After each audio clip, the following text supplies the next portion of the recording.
Super ফোরে যাবে বাংলাদেশ, তবে মিলতে হবে 3 সমীকরণ। আফগানিস্তানের হারতে হবে শ্রীলঙ্কার বিপক্ষে, আর বাংলাদেশকে জিততে হবে আফগানদের বিপক্ষে। হংকংকে হারতে হবে লঙ্কানদের বিপক্ষে, তবেই সহজ সমীকরণ টাইগারদের সুপার ফোরে যেতে। আরো শুনুন প্রতিবেদনে। এশিয়া কাপের গ্রুপ পর্ব এখন অনেকটাই স্পষ্ট। শ্রীলঙ্কা প্রথমেই বাংলাদেশকে হারিয়ে এগিয়ে গেছে, এরপর হংকংয়ের বিপক্ষেও তারা সহজ জয় পাবে তা বলাই যায়। ফলে লঙ্কানদের জায়গা প্রায় নিশ্চিত হয়ে গেছে সুপার ফোরে। এখন গ্রুপের দ্বিতীয় দল হিসাবে কে যাবে সেই লড়াইটা হবে বাংলাদেশ আর আফগানিস্তানের মধ্যে।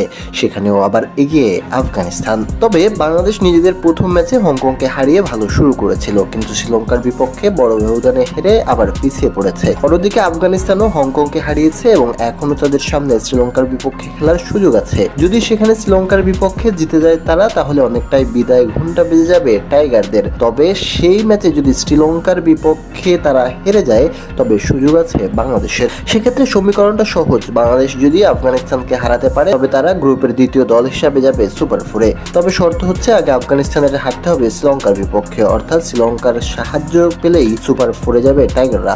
তবে জিততে হবে আফগানদের বিপক্ষে। উল্টোটা হলে আফগানিস্তানি জায়গা করে নেবে শেষ চারে। এই ম্যাচটাই হবে কার্যত নকআউট, যেখানে জয়ী দল টিকে থাকবে এবং পরাজিত দল বিদায় নেবে। এখানে নেট রান রেটও কিছুটা ভূমিকা রাখতে পারে। যদি বাংলাদেশ জিতেও খুব স্লিম মার্জিনে জয় পায় আর আফগানিস্তান শ্রীলঙ্কার বিপক্ষে জয় তুলে নেয়, তাহলে হিসাবটা আরো জটিল হয়ে যাবে। তবে বাস্তবে সবচেয়ে স্পষ্ট চিত্র হচ্ছে আফগানিস্তানকে হারানোর ছাড়া টাইগারদের সামনে আর কোনো পথ নেই, আর শ্রীলঙ্কাকে জিততে হবে আফগানদের বিপক্ষে।